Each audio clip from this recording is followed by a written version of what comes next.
Hollywood, California, the Lux Radio Theater presents George Arliss in The Man Who Played God with Florence Arliss and Dolores Costello.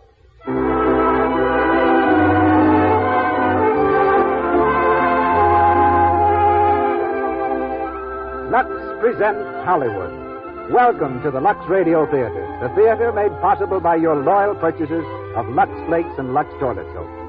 In the hour to follow, you will be entertained by George Arliss, Florence Arliss, Dolores Costello, Elizabeth Risden, and Ivan Simpson. And acting on the air, Mr. Arliss' great screen triumph, The Man Who Played God, from the play by Jules Eckert Goodman, based on the story by Gouverneur Morris. Our guest is the man Hollywood has just selected as the outstanding film director of the past year, Mr. Leo McCarey, who, less than 2 weeks ago, received the Academy Award for his direction of The Awful Truth. Conducting our orchestra is Louis Silvers. This program is produced by one of Hollywood's most famous citizens and pioneers. Your host, ladies and gentlemen, Mr. Cecil B. DeMille.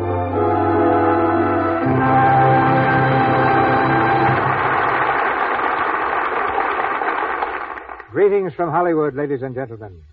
One of the most flattering sensations in life is to be asked for advice. One immediately assumes a dignified thoughtfulness and prepares to blossom forth with opinions. But for me, the dispensing of advice is no longer the delight it once was. For I have a little ghost that haunts me, with an occasional reminder that I once advised George Arliss that I didn't think he'd have much of a chance in motion pictures. Long before Mr. Arliss became famous, he was acting at a combined dramatic school and theater at Margate, England. There he took notice of a girl who seemed to go out of her way to ignore him.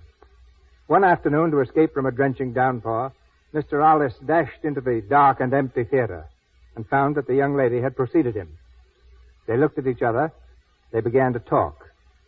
And out of the rain and darkness, a kind of magic was distilled.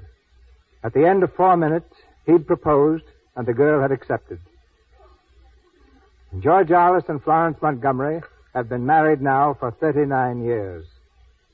Mr. Arliss' tremendous success in plays like the Darling of the Gods, Disraeli, The Green Goddess, are theatrical history. The most successful of these, Disraeli, started off as a failure. In one large city, they knew Disraeli was a man, but couldn't remember whether he was in the Old Testament or the New. In another, when Mr. Arliss injured his arm, he played the role for more than 10 weeks with his wrist in a sling, greatly amused at overhearing people say, "Why, I never knew that Disraeli had only one arm." To which someone usually answered, "Oh, yes, Disraeli always carried his right arm in a sling." Tonight, Mr. Arliss plays the role of Montgomery Royal in our adaptation of his brilliant Warner Brothers film, The Man Who Played God.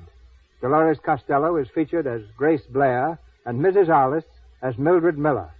You will also hear Elizabeth Risden as Florence and Ivan Simpson as Battle in the Lux Radio Theater production, The Man Who Played God, starring George Arliss.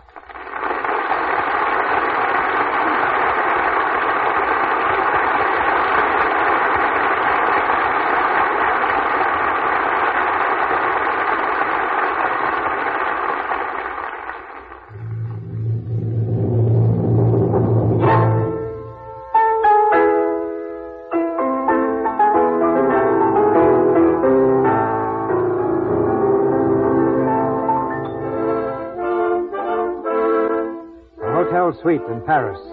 The handsomely furnished rooms are the temporary quarters of Montgomery Royal, the famous American pianist. It's the afternoon of his last recital in France, and his sister Florence is feverishly sorting the day's mail. Battle, an elderly retainer who acts as a combined secretary and valet to the pianist, opens the doorway and stands there with a handful of mail. More mail, Miss Royal? More? Oh, this is getting out of hand, Battle. Yes, miss. May I come in? Mildred, of course. How are you, Florence? Good afternoon, Battle. Good afternoon, Mrs. Miller. Sit down, Mildred. I'm just trying to get through this mail. There seems to be a great deal of it. I suppose they are Monty's love letters. From adoring French women and hundreds of requests for seats for tonight's concert. Oh, what lovely roses. Are these from adoring French women also? No, Grace brought those. Grace Blair? Yes. Oh, an adoring American woman. Where is Monty? He ought to be resting. Resting? Did you ever know him to rest when he ought to? He's out walking with Grace. She called with those flowers, so he's taken her out to buy her a doll or something. A doll? You sure it wasn't a ring?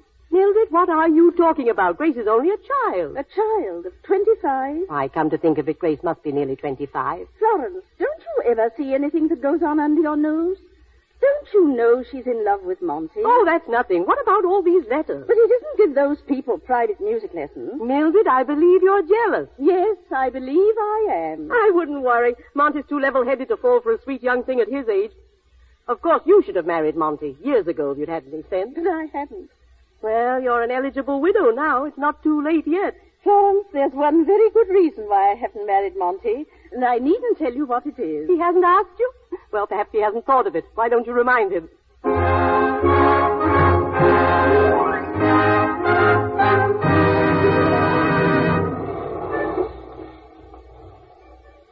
But they recognized you, Monty. Those girls we just passed. Nonsense, my dear. Is it? Well, they've turned around, and here they come. Quick, get in the hotel, Grace. Monsieur Roll, je vous ai reconnu tout de suite. Vous êtes pianiste. Trapped Je in vous the ai streets entendu of jouer Paris, beaucoup de 3 fois. steps Vous from allez home. signer nos livres, n'est-ce pas, monsieur? Oh, oui, yes. Votre musique est Oh, si yeah. merveilleuse. Excuse Mon me. ami et moi, nous avons des livres pour la signature. yeah. Je vous en prie, monsieur. Yeah, excuse me. Come on, Grace. Through the lobby, no stopping. Why do you pretend you don't speak French, Monty? It saves answering questions. Look, there's Harold Van Allen waving to us. Hello, Harold. Hello, Monty. I'm coming to your concert tonight. May I take you, Grace? I'm going with Florence, thank you. Well, you can join the party, Harold. Well, au revoir. Come on, Grace. The elevator's waiting. Monsieur Roll, Monsieur Roll. Oh, no.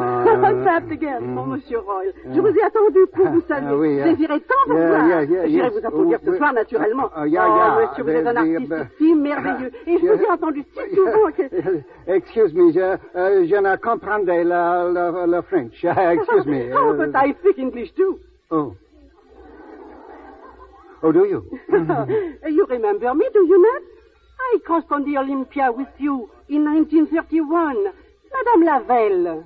Madame Lavelle. Oh, yes, of course. How do you do? Ah, monsieur, it is easy to see the young lady is related to you. I saw the likeness at once. Really, yes. She's my granddaughter. Indeed. But I thought you were not married. No, I wasn't then. No, not in 1931. But I'm so glad you like her. Come along, Grace, my dear. Going up. Oui, monsieur. Monty, why did you tell that woman I was your granddaughter? My dear Grace, you must give the public what they want. She wanted you to be my granddaughter. She didn't. She was just fishing. Besides, you know how terribly young you look. Yes, terrible is the word.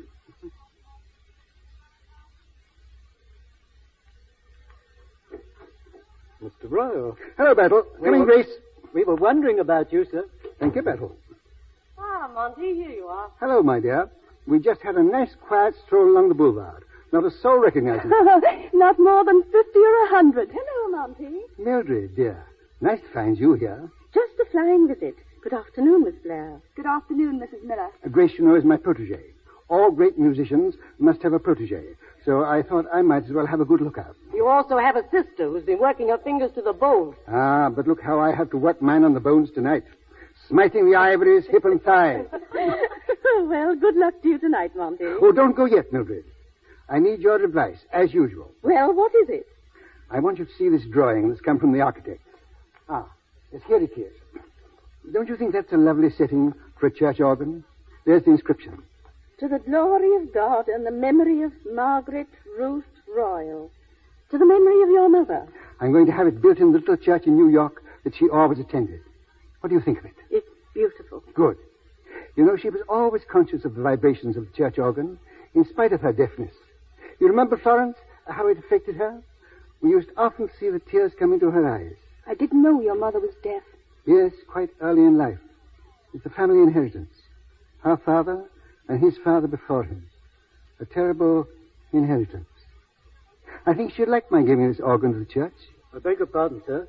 I think you ought to rest. One moment. I've got something rather exciting to tell you all. It's about a king. King? You know, I was going home a week ago when I suddenly decided to give this concert. Yes? Well, that was because I was commanded to give it by a real live king. Nobody can command you. You're a king yourself. Well, then he approached me as one king to another and asked me to give one more concert that he might attend incognito. But why must he come in secret? I'm not sure. But I've heard that there have been some recent attempts on his life. Heavens, Monty, I hope nothing will happen at the concert. That's an unfeeling woman for you. A king's life in danger, and all she thinks of is the incidental music. Well, I really must go. I'll see you tonight, Monty. Come back to my dressing room after the concert. Very well. Let me see you to the door. Goodbye. Until this evening. Oh, Grace? What are you looking so solemn about? You'd better say goodbye to me, too. I won't see you again. Yes, you will. I'm not going till tomorrow. But I won't see you alone. Oh, well, there may be a king or two present, but... Don't make fun of me, Monty. I won't be able to follow you to New York for a month. Won't you? Well, mind you practice 5 hours a day. I can learn more from you in 5 minutes than from anyone else in 5 years. You love music, don't you? I love you. Monty, I love you. Grace, my dear child. I'm not a child. Don't be foolish. I'm old enough to be your... You know I'm your grandfather. I don't care how old you are. I love you. No, dear, you don't. You love music. You love the successful pianist, not me. Paris has got into your blood. Everybody gets romantic in Paris. But I'm not just romantic, Monty. I'm in earnest. Wait till you get back to New York. You'll feel quite different. Will you try me? Try you? If I come to you in 6 months and say I love you, will you marry me? Well, but... don't you love me at all? Of course I love you. But I'm old and easily flattered. How can I help loving you? Then you will? What? If I come to you in 6 months, you'll marry me? If you look at me with those beautiful eyes, I may not be able to resist you. Don't beat about the bush. Say yes. But... Say yes. Yes. Oh, Monty, darling.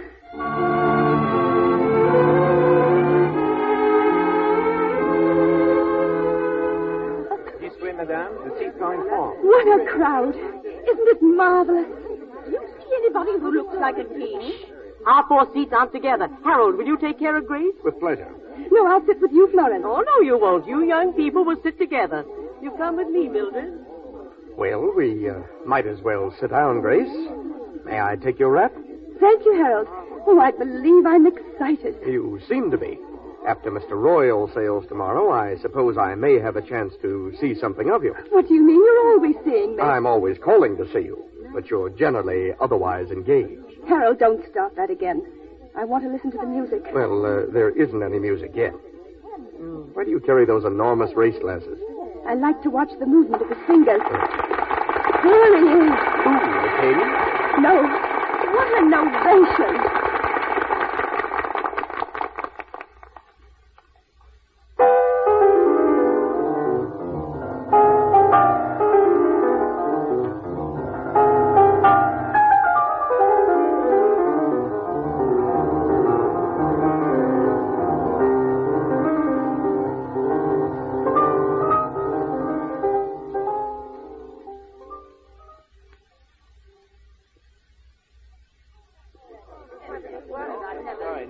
He's really the greatest. I've never heard him better. He's perfectly wonderful. No. I wonder where is Mr. Roy's dressing. I am sorry, madame. Mr. Royal never sees anyone. I'm so sorry. Shut the door, Battle. Don't let anyone in. Yes, sir. Monty. Oh, come in quickly. Monty, you were marvelous tonight. Thank you, Grace. How did the king enjoy it? The king, dear lady, didn't turn up. Court manners, I suppose. Then Mr. King really missed something. I've never heard you so inspired. Mildred, that's my very nicest compliment. Thank you. Monty, there are at least 100 autograph books for you to sign. Let Battle do it. His handwriting is so much better than mine. And then get behind that piano, Battle, and shoot anyone who calls me maestro. Monsieur Royal, Yes? His Majesty the King. Your Majesty. Maestro. Never mind, Battle. Excuse me, Your Majesty. I hope you will forgive me. Your Majesty was busy. Busy? My aide can tell you how busy. His Majesty's car broke down, monsieur. It was unavoidable. I am overwhelmed with shame. And I would have given my ears to have heard you play once again the Moonlight Sonata. Would you? Well, if Your Majesty will lend me your ears, you shall hear it now. That is generous of you. Will you be seated, Your Majesty? Thank you. Thank you.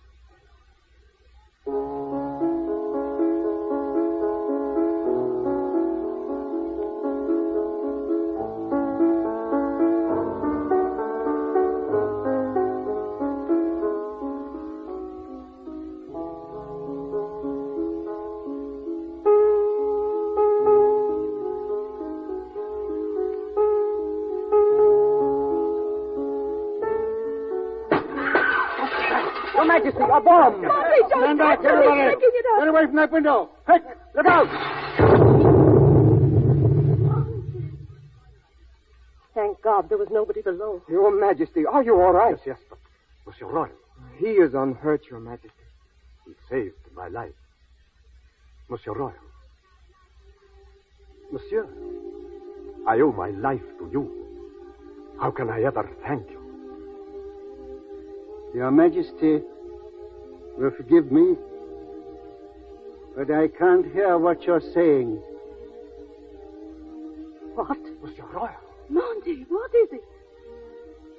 There's no sound. Nothing. Monty, what are you saying? It's the shock. I shall never play again.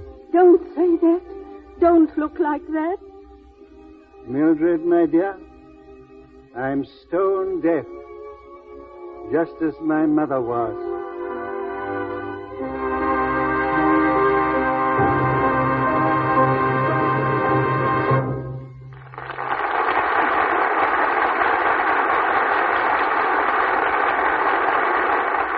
We have finished the first act of The Man Who Played God, and in a moment, George Arliss and our co-stars will be back in Act Two. But during our brief intermission, we'd like you to come along with us to an amusing place where everybody speaks in rhyme, even the judges, the lawyers, and prisoners in the courts of law. We take you to a courtroom in this strange land of rhyme right now. Here we are, in the presence of a jury and a defendant, and the judge is about to enter.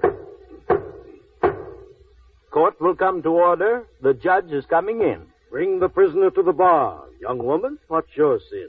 Your Honor, I don't think it's bad, but goodness, I am blue.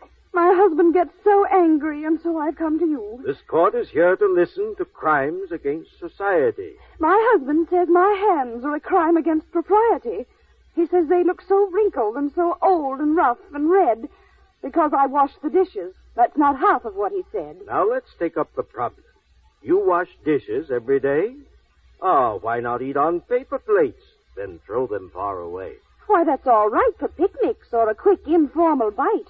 But when dishes are attractive, to keep them too inactive, well, of course I really might. But do you think it would be right to keep them out of sight? That's a sticker. Now let's see. Rough hands spoil tater-tates. Suppose you have your dinner and just not wash the plates. Your Honor, I'm a housewife. My home is always clean. I wouldn't dream of such a thing. Oh, all you men are mean. Now, don't speak like that to me, my dear. I'm sorry. Now listen here.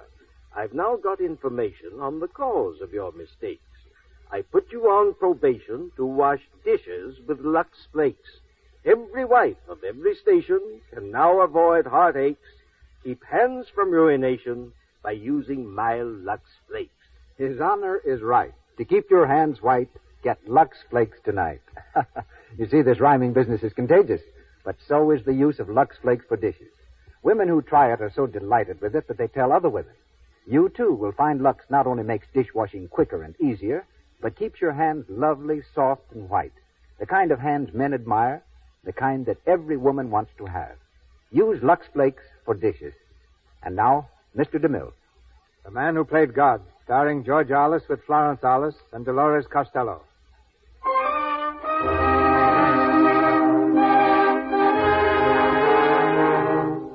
Five long months have passed, and Monty has learned that his case is hopeless, that he will never hear again. Embittered, he shuts himself away from the world, seeing only three people, his sister and Grace and the man who instructs him in lip reading. In his New York City penthouse, high above Central Park, he's receiving his final lesson from the instructor. And now, Mr. Royal, I'm going to give you the final test. Yes? I'm going to place my fingers almost over my lips and see if you can read what I say. Go on. From that window, I can see the people walking in Central Park. What did I say? From that window, I can see the people walking in Central Park. Good. How did you get that? Mainly from the muscles of your throat and jaw. Well done. Try again. The flowers are blooming, the sun is shining, and God's in his heaven. The flowers are blooming, the sun is shining, and God's in his heaven. Splendid. Well, you're a remarkable student, Mr. Royal. Thank you. I'm afraid there's no use of my coming anymore. I shall be sorry to lose you. Impress on your friends not to try to help you by mouthing their words. They'll only mislead you. I don't allow many visitors. No? You should. Goodbye. Oh, Mr. Royal. Try not to be irritable. And don't try to fight against fate. You're not a musician. No, I'm a philosopher. Goodbye. What's the use of it? Words, yes. But no music. No music.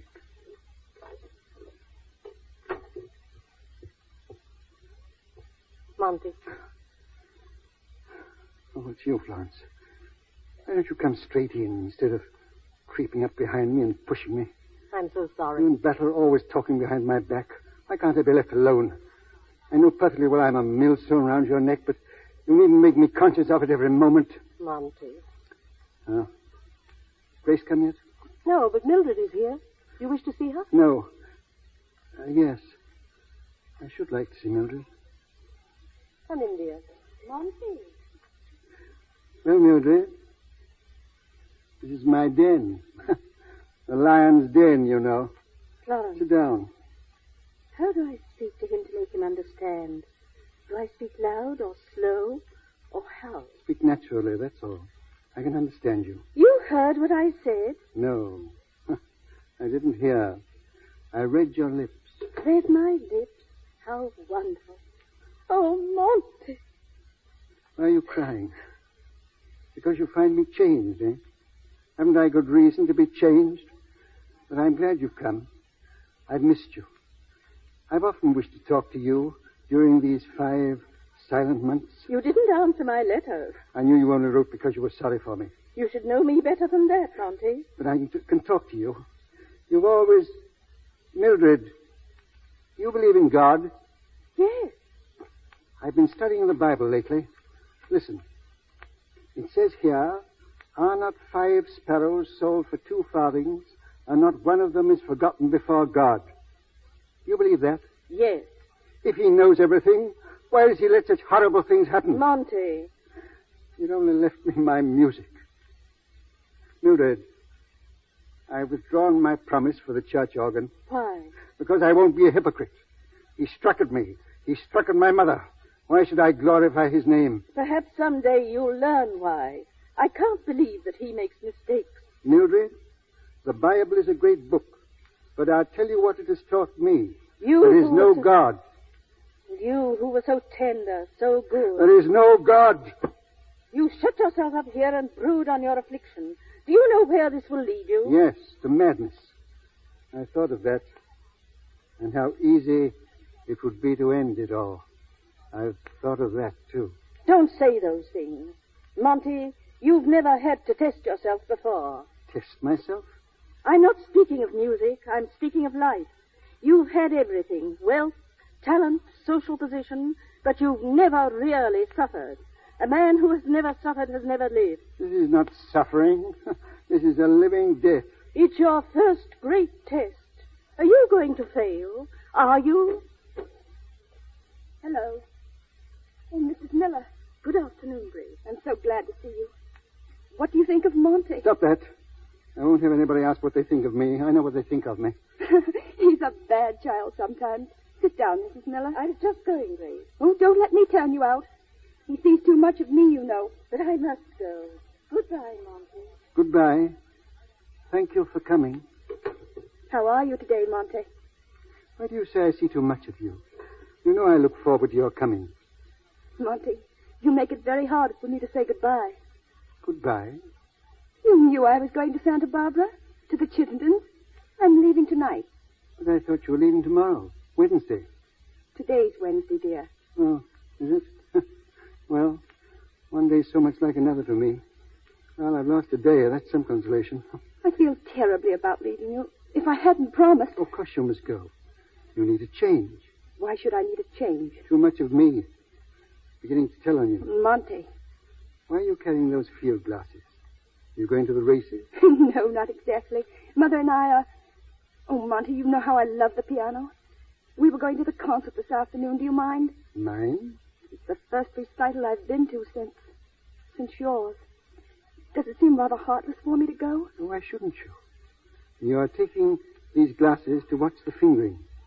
I remember. You used to watch mine. Yes, I always watched yours. Oh, I don't think I can bear it. I won't take them. Nonsense. Why not? Anyone else going with you? No. Oh, yes, I think Harold Van Allen is going to be there. Ah. He's a nice young fellow, don't you think so? Harold? He's all right. Well, I won't keep you. Have a nice holiday in Santa Barbara. I quite envy you. Why don't you come? No, thank you. I might read their lips too freely and find out what they say about me. No, thank you. I suppose there'll be a crowd. Oh, just old friends, I expect. Van Allen's an old friend of theirs, isn't he? Yes, I believe he is. Suppose he'll be there. Harold? I shouldn't be surprised. Grace, you know, if you turn your head away, I can't tell what you're saying. Will Harold Van Allen be there? Yes. Monty, do you remember what I said that day in Paris? I meant it, Monty. I mean it now. I know. Goodbye, my dear. Enjoy yourself. I'll see you the moment I come back. Goodbye. Goodbye.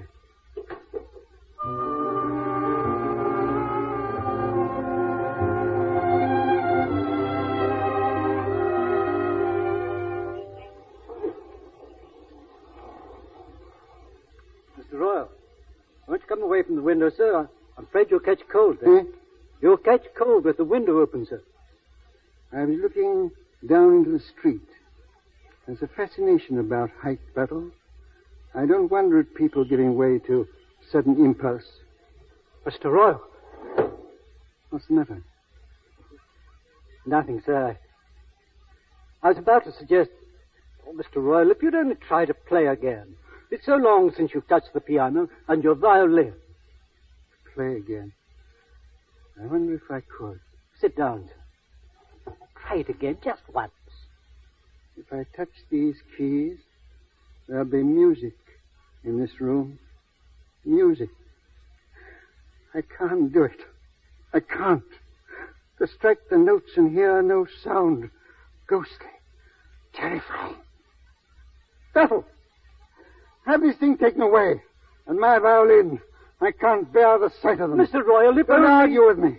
You want to drive me mad? Don't you know that these things are human to me, and they're mocking me, mocking me. Get this piano out of the house. And this, my violin. We've played together, you and I. Well, we'll never play again. Mr. Royal. That was foolish of me. Why did I do that? My violin. My old friend. I didn't mean to. I'm sorry. I've taken your life. I've taken your... That all? Yes, Mr. Royal. I want to be left alone. Alone, sir? Yes, alone. Go. Yes. Yes.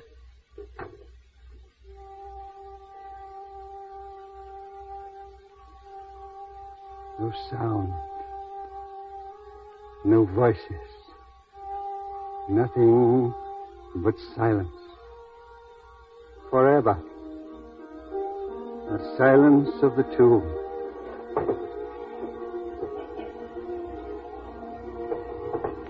The silence of the tomb. Mr. Royal! Mr. Royal, come down from that window, sir. Oh, Mr. Royal, for God's sake. Why did you stop me? I've nothing to live for. You've everything to live for. Tell me one thing. One reason why I should live. For others, for those who love you. I'm a burden to those that love me. That's not true. You think I'm blind as well as deaf? Don't I see you all groaning and suffering for me? Because you suffer too. We try to help you. Can you give me my music? No. Nobody can do that. But there are other things. You're thinking only of yourself. It's cowardly of you, that's what it is. You're a man, and you're supposed to have a man's strength. You ought to set an example of courage to other deaf people, not turn tail and sneak out of the world. You're a coward, a beastly coward. A coward? Mr. Royal, forgive me. A coward?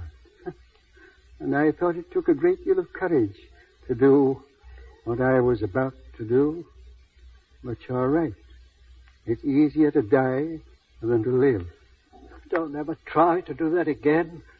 There's so much beauty in the world. And so much that is ugly and brutal. The trees and the flowers in the park. Look at them, sir. Nature's beautiful. But its workings are cruel. I see no guiding hand, no method, no meaning. Here, look through these field glasses, sir. The flowers. You can almost count the petals through these.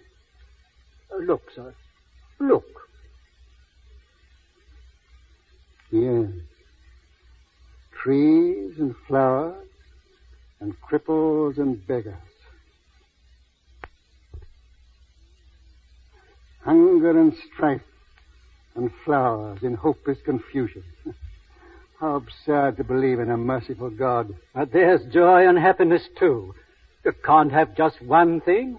It's contrast that makes life so wonderful. Yes. Sickness, too. There's a young fellow walking down there. Looks as though he hasn't long to live. The girl's got hold of his arm. These are very strong glasses. Very strong lenses. I can read their lips. What are they saying, sir? You want me to be an eavesdropper, Bettel? I want you to see and understand the misfortunes of others. Troubles that are worse than your own, sir. They're sitting on the bench. He's telling her that what the doctor has just told him. He has to go away. A long rest. There's no money. The girl holds his hand. He's crying a little. It'll cost at least $1,000. There's your god of contrast, Bettel. This boy's going to die like a neglected dog because he hasn't $1,000. It's a wonderful world for some people. It would be for him, sir, if only... If only he had the money. If he had $1,000. If he had... Bettel. Yes, sir? I want you to take a note down of that boy and girl. Take a note, sir. Sit down and write it. Yes, sir. Ready, sir? If you'll give the bearer your name and address... If you will give the bearer your name...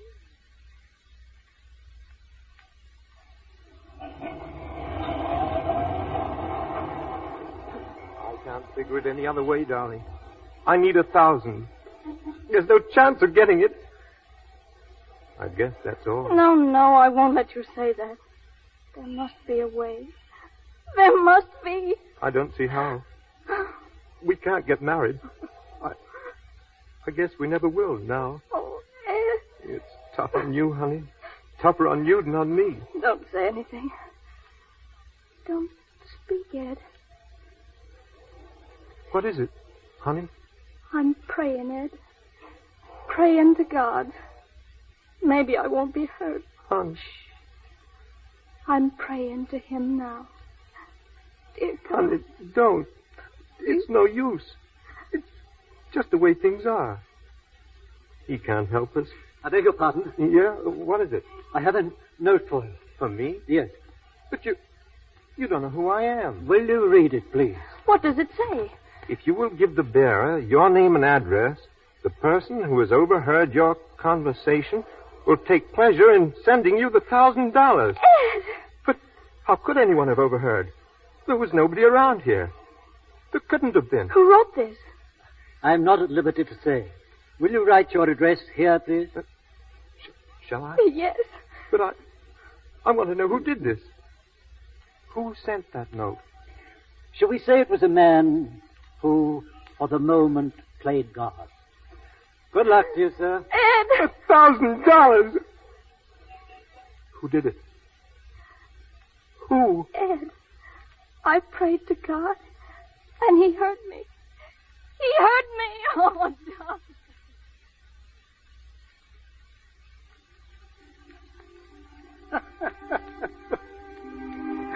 She prayed for it. She prayed for help, and she thinks that God,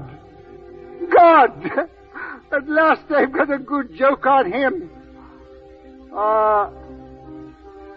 I wonder, has he the laugh on me?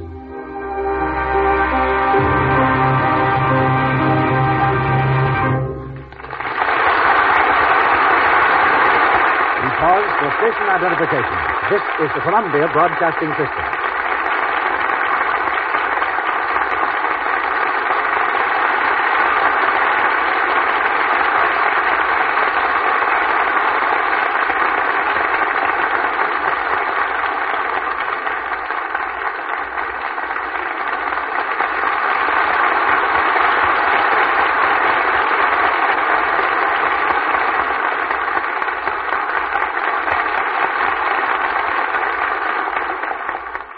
The curtain falls on the second act of The Man Who Played God.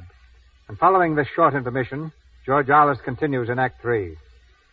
The awards of the Academy of Motion Picture Arts and Sciences are given each year for outstanding achievement in acting, directing, writing, photography, and the many other arts and sciences that enter the making of a film.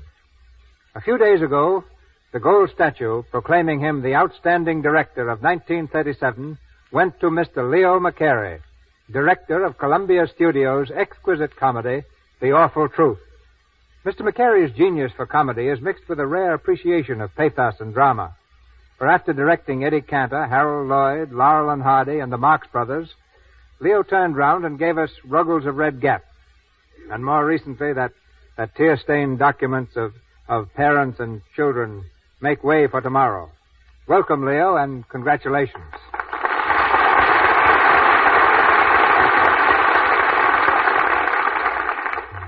All great directors like to talk, Leo, so begin. I'd rather hear the third act of Mr. Arliss' play. Yeah, but in the meantime, we want to know something about you. How did you get your start in film? Well, C.B., to tell you the truth, when I started directing, I tried to pattern myself after you. I'll never forget the first big mob scene. The crowd made me nervous, but I decided to handle them with a firm hand, like you would do it, Mr. DeMille. The scene was supposed to be the San Francisco earthquake. Oh, excuse me, Leo, but San Francisco people refer to it as the fire. Well, I'm from Los Angeles. The scene was the San Francisco earthquake. I climbed the platform and started explaining the scene to the crowd. On the first signal, I said, I want the crowd to rush in from out of the buildings, from the buildings on the left. As I said this, a little fellow raised his hand far in the rear. Don't interrupt me, I said. Kindly wait until I've finished. I'm sure that's the way you would have handled it, Mr. DeMille. Yes, that's probably the way I'd have handled it. Then I continued. On the second signal, I want another crowd to run in from the right. And again the little man raised his hand. Quiet, I ordered. I asked you to wait until I was through. I'm sure that's the way you would have handled it, Mr. DeMille. Now I had absolute quiet. I was the master of the situation, and I felt it. I completed my instructions and sent for the little man. Now, what is it that you wanted to say that could possibly be more important than what I wanted to say to 350 people? He looked me over from my helmet to my puttees and replied, I only wanted to tell you that we couldn't hear a thing back there. I'd have handled that with a megaphone. Well, that's what I thought, so I got one. But I'll be darned if the same little man didn't raise his hand again. Completely out of patience, I asked, what is the matter now? He says, well, I was in San Francisco at the time of the earthquake. It happened to be 5 o'clock in the morning, and don't you feel that most of us would be wearing nightgowns? And? I call lunch. I'm positive that's the way you would have handled it, Mr. DeMille. Oh, thank you, Leo. Lunch has saved many a delicate situation. Now for the awful truth. Directing that picture must have been almost as much fun as seeing it. Well, it didn't start out as smoothly as you might imagine. No? No, I'm sure Irene Dunn would have been happier if the starting date had been postponed. Cary Grant arrived on the set with his manager and suggested that his part either be built up or cut out. Even an extra man came to me and said, I just read the script, Mr. McCary, and if you don't mind, keep me in the background, will you? But that dog you had in the picture, that clever wire-haired terrier. You mean Mr. Smith? Yes, at least he was your friend, wasn't he? He didn't complain about his part. Well, he didn't say anything. He bit me. But don't get the impression that the cast was wrong, because as a matter of fact, they were very right. I sent out a hurried call for the writer, Vina Delmar, and all during the making of the picture, she worked day and night developing the story. Many of the suggestions we used came from Irene Dunn and Cary Grant, and I mustn't forget Ralph Bellamy. And the only thing that would make me happier would be if I could make another picture written by Vina Delmar with the same 3 stars. Well, you've given us some highly hilarious scenes, Leo. In your own opinion, which is the most memorable in your career? Well, the scene that stands out in my memory was anything but humorous, C.B. It was Ruggles of Red Gap, and the scene in which Charles Lawton recites Lincoln's Gettysburg Address. It's still referred to as one of the finest moments on the screen. And you deserve a world of credit. No, I don't think so. Why not? Well, you see, Mr. Lincoln wrote it, and Mr. Lawton spoke it. I just enjoyed it. Well, during 20 years in pictures, Leo, you must have acquired some peculiar habits or superstitions that might be very interesting. Oh, yes, C.B., I do have a superstition. Just one, and it's terrible. I can't seem to overcome it. Well, what is it? Well, I'm superstitious about making bad pictures. I just sort of feel they don't do anyone any good. Well, so long, C.B., and congratulations on your fine program and your excellent product. You make a pretty good product, too.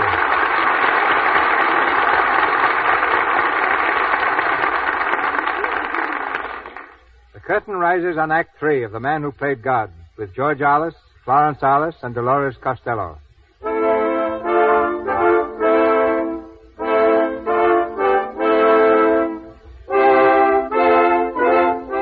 In the loneliness of his room, high above the park, Monty has made his peace with God by reading the lips of those less fortunate and giving them aid.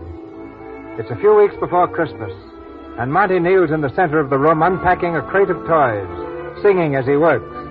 Battle enters and stands beside him. Hello, old Battleaxe.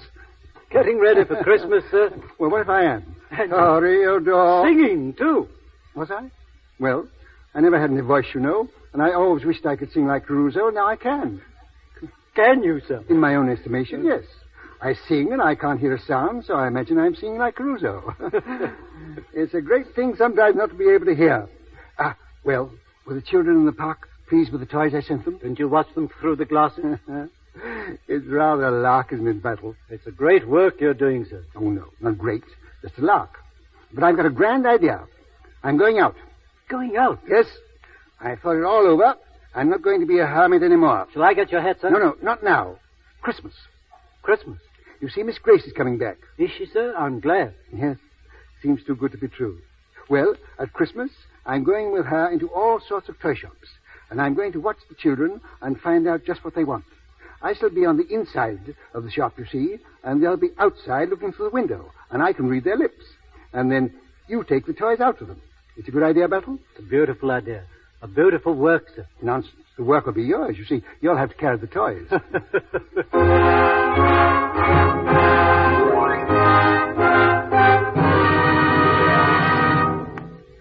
Oh, don't go yet. Sit down, Mildred. Here, let me make you comfortable. Why, I believe you're really glad to see me. I am. But you're so changed. What's happened to you, Mom? I'm living again, Mildred. And I'm having the time of my life. Grace comes home today, doesn't she? Yes. You know, Mildred, I used to think I could only bring her misery, but now I'm very happy. What has changed you, Monty? These. Those field glasses? Yes. I've learned things up here with the stars. Things that I never dreamed of. What things? The doubts and fears are only shadows. For long months I shut my eyes, and in the darkness I railed against God. I cursed and hated and cried out in defiance. And when my hatred was most bitter, he answered and sent me these. You look up there and read the stars. No. I look down there in the park and read their lips. I hear the despairing cry of those who suffer and doubt, as I suffered and doubted. And you answer their call. Yes, I take a hand. You see, I'm so close to God up here that he's taken me into partnership. Come out here, Mildred, and see my roof garden. See down there? Those people in the park? They were only strangers to me once. Shadows I passed and never noticed. But I'm close to them now. I know their hopes and their fears, their happiness and their misery. They need comfort and help. And you give it to them. Well, I do what I can. It's little enough.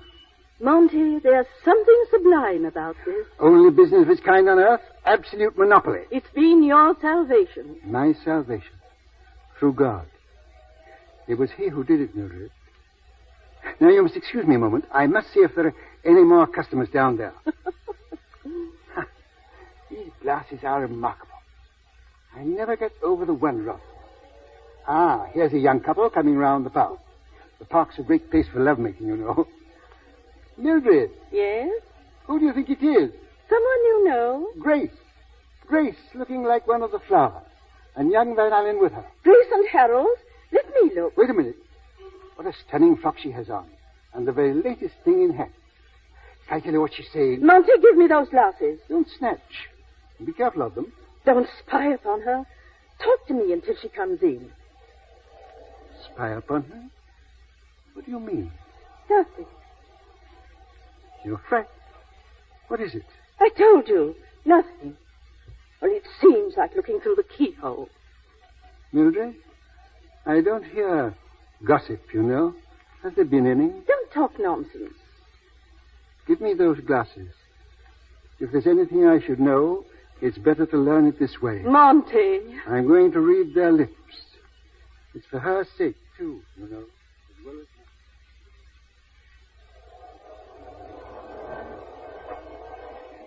mine. Sit down, Grace, just for a moment. I can't, Harold. But I've got to speak to you. I've got to. When I said goodbye at Santa Barbara, I told you that was the end. Why do you follow me to his door? Because I know that when once you enter that house, you're lost to me. I flung myself at him when he was well and famous. I can't desert him now. You've no right to gamble your whole life away just because of one rash promise. It's no use, Harold. I can't leave him like this. I can't. But you're leaving me, and you love me. You do love me. You know I do. Well, then don't ruin our happiness just because you're sorry for him. Go and tell him you've changed your mind. Harold, I'm going through with it. He's been cheated of so much, I'm not going to cheat him now. He's put his faith in me, and I won't be a quitter. Grace, dear, I won't argue anymore. But don't leave me yet.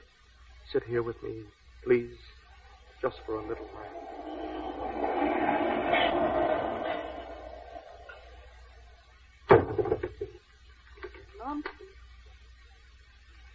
Monty, look at me, please.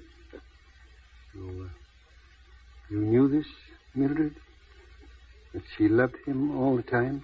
I wasn't sure. But you see, they're both young, and I was afraid. Yes? Oh, they're both young. I've been very foolish. But she was always so dear to me. Does it hurt terribly? It hurts terribly. I'd better go. She'll be coming up here. Yes.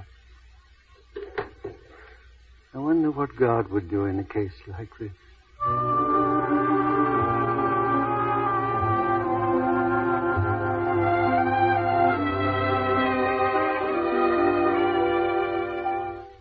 And then we had a barbecue dinner, and I cooked the steaks. Monty, you're not interested. Of course I am, Grace. You've hardly said 2 words to me since I came. You just sit and look at me. What is it, Monty? I have to look at you to understand you, to read your lips. What did you do while I was away? Nothing. Everything. Florence tells me you changed your mind about the organ. You gave it to the church after all. Yes. Monty, what's the matter? Aren't you glad I've come back? Yes. You haven't told me so. Perhaps I was waiting to see if you had anything to tell me. But I've been trying to tell you. I mean, about Santa Barbara. Santa Barbara. Oh, there's nothing to tell about that. The usual round. Nice people there? Anybody we know? Mainly their Western friends. And, oh, yes, Harold Van Allen, of course. Yes, of course. But let's talk about ourselves. You know you haven't even kissed me. That's better. Monty. What? You made a compact with me. I've come to hold you to your promise. Must you, Grace? Monty. Our compact was made 6 months ago. It's a long time. But I gave you my word. I mean, you gave me your word. I'd like to break my word. Monty, why? Because you have such a beautiful nature that I don't want to lose you as a friend. I don't know what you mean. Something has happened to change me. When? Today. What is it? Who is it? You. Me? But how? Do you remember these? My field glasses? You remember you left them behind. Well, they turned out to be fairy glasses.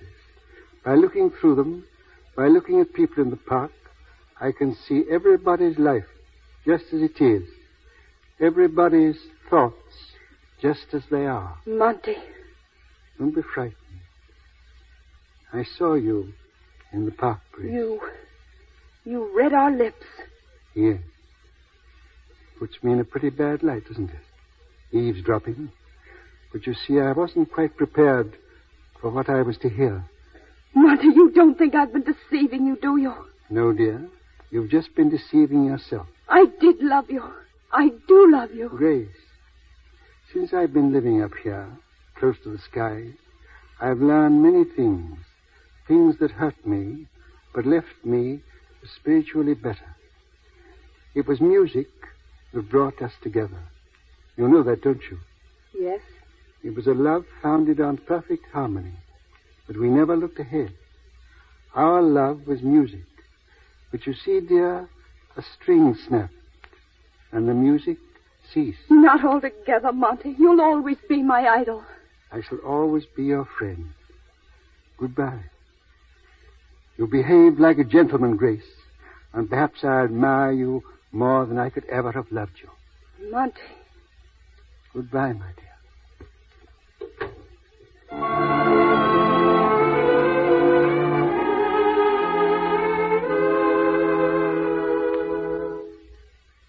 I'm beginning to be worried, Mrs. Miller.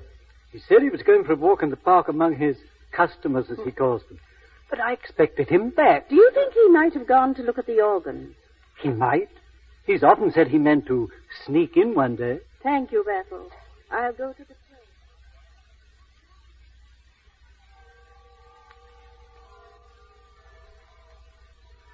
Oh, God, send him peace.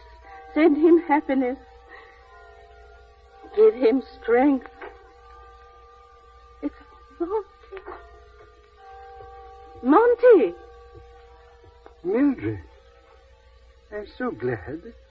I came to see the organ. I did, too. And to pray for something, Monty. What? That you might be the first to touch the keys, to play upon it. No, I can't. I couldn't stand it. It's there, Monty, in the loft. May I go up with you?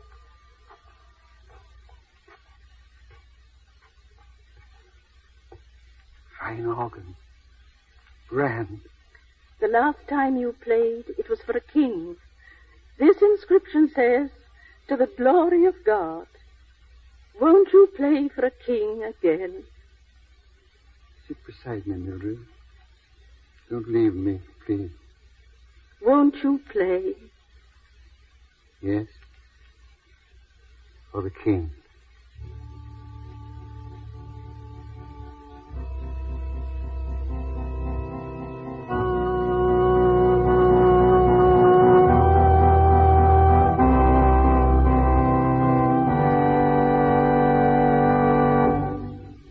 So ends The Man Who Played God.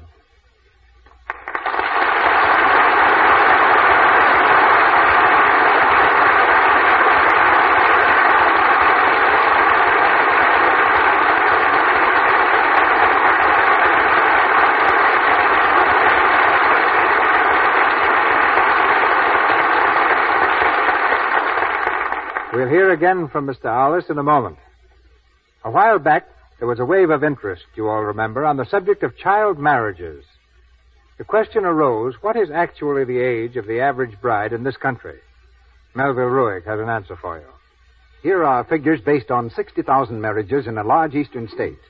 The average age of marriage for girls was 22. 65% of the brides were under 25. Of course, these figures don't tell the whole story. For as everybody knows, women who are truly charming can marry at almost any age. Charm counts a lot more to a man than how old a woman is, how well educated, or how much money she spends on herself. For example, no man knows how much a woman's dress costs. He does know if it's becoming and dainty and charmingly feminine. Undoubtedly, that's why charming women the world over are Lux users. For Lux Flakes are made to keep your frocks just that way, to keep the colors and the fabric fresh and new looking. You can count on these gentle flakes to care for anything that's safe in water alone, and to keep it beautiful an extra long time. To guard charm, use Lux Flakes. Now, our producer. Our debt to Mr. Alice extends beyond his superb performance. He expected to leave for Hollywood this week to return abroad, but altered his plans in order to be with us tonight. I'm sure, Mr. Alice, that I speak for all your listeners in wishing you and Mrs. Alice bon voyage. Very kind of you. Thank you, Mr. Mill. The broadcast of Disraeli on this stage brought me a large number of very charming letters. Very many from middle-aged and elderly people to whom it recalled pleasant associations of their earlier life. It's about 25 years since I first played it. My wife and I were very gratified to find that the broadcast was able to bear comparison with the stage production. I had one letter of a more personal character from a very young lady who said that her mother didn't care for her to go to the theater, but she always allowed her to see my pictures because I was married to Mrs. Alice.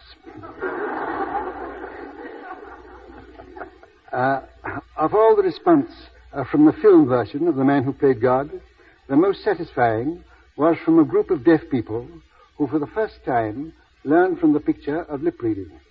They studied it, and they wrote to me and said that it opened to them a new and happy life. If our play tonight has given you entertainment, I shall feel very happy. If it has brought to you something a little beyond mere entertainment, I shall feel still more gratified. Good night. Good night, Mr. Alice.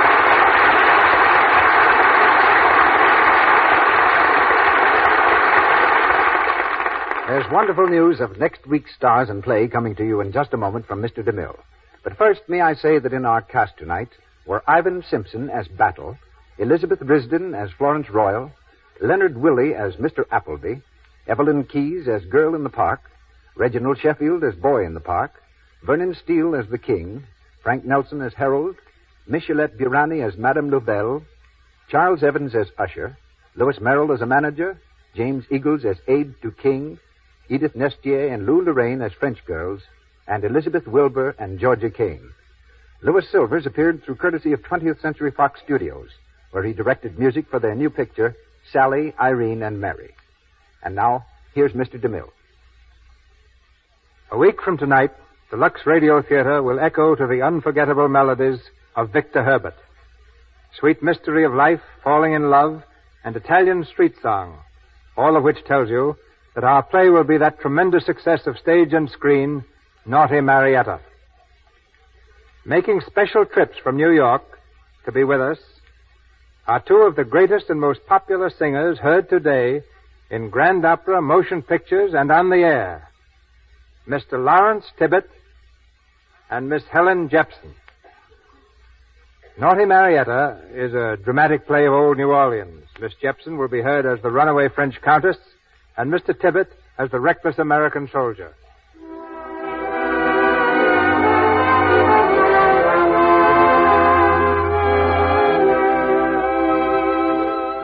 Our sponsors, the makers of Lux Flakes, join me in inviting you to be with us again next Monday night when the Lux Radio Theater presents Lawrence Tibbett and Helen Jepson in Victor Herbert's immortal romance, Naughty Marietta.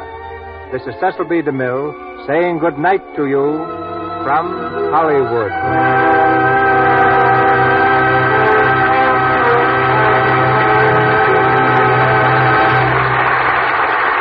The announcer has been Melville Lewis. This is the Columbia Broadcasting System.